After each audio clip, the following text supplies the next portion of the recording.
Aí com vocês agora, Flávio Flebotomia Geral, trazendo para vocês heparina adicionada no tubo de bioquímica. Mas, Flávio, como é que pode isso? Eu trabalhei em um local, tive essa experiência, que na medida que a gente colhia o sangue do paciente na UTI, o sangue, ele rapidamente ele coagulava o sangue.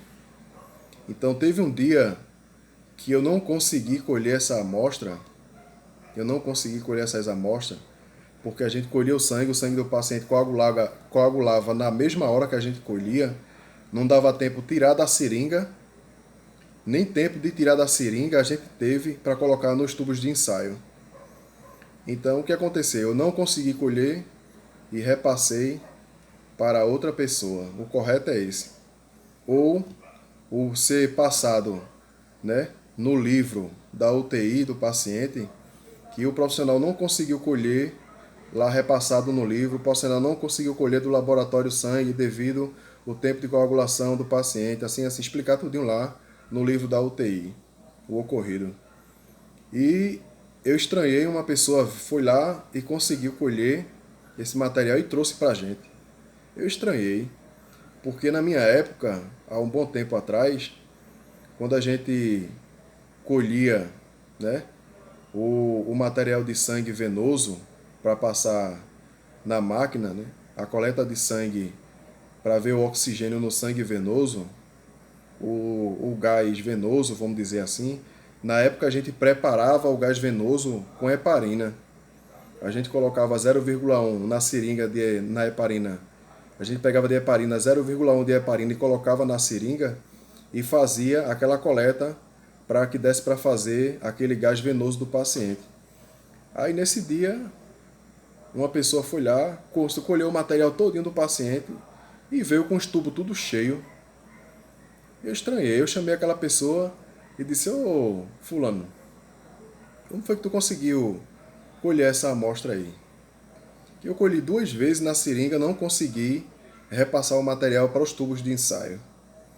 A pessoa: não, rapaz, não tem nenhum problema não, eu tive nenhum problema não, eu peguei heparina, heparinizei uma seringa de 20 ml, heparinizei uma seringa de 20 ml e depois ali coloquei nos tubinhos todinho ali, enchi tudinho.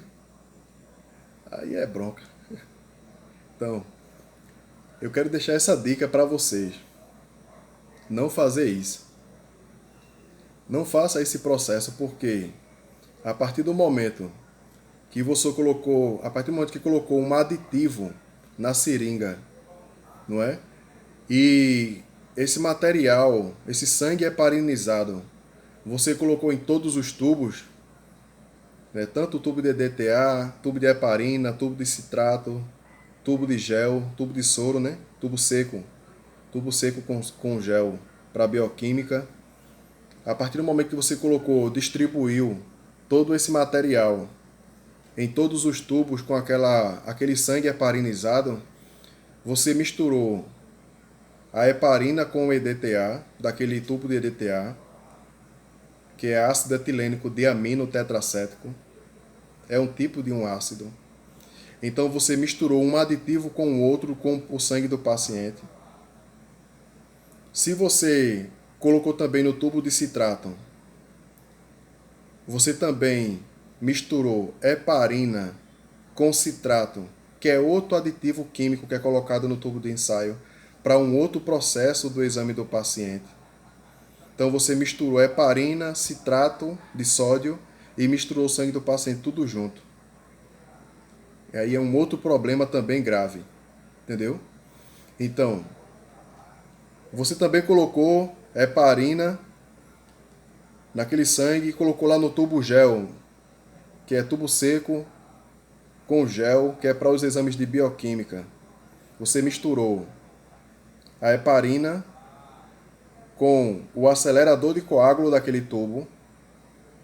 Do tubo seco com gel, ele tem acelerador de coágulo também. Então você misturou lá aquela sílica lá com a heparina e o sangue do paciente, causou outro dano à amostra do paciente. E com certeza aquele sangue não vai coagular no tubo seco com gel. não vai coagular porque ele está com heparina. Então é um processo grave também.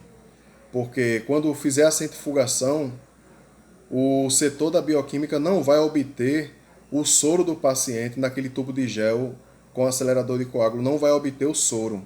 Quando centrifugar a amostra, o setor vai adquirir o plasma do paciente naquele tubo de soro.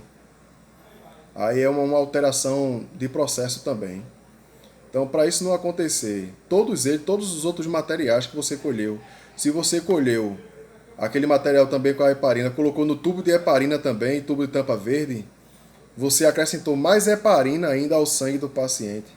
Então você causou mais um problema grave à amostra do paciente. Porque você aumentou a quantidade de aditivo do sangue e causou uma superdiluição naquele plasma do paciente. Tá certo? Então isso aí é um outro problema, porque o tubo de heparina, tampa verde, ele serve para vários processos dentro do setor de ambulatório. Então, você causou um outro problema na amostra do paciente. Então, para isso não acontecer, veja essa dica aí, Flávio Flebotomia Geral, lutando pelo material e pela qualidade da amostra. Então, Deus abençoe aí vocês, em nome de Jesus.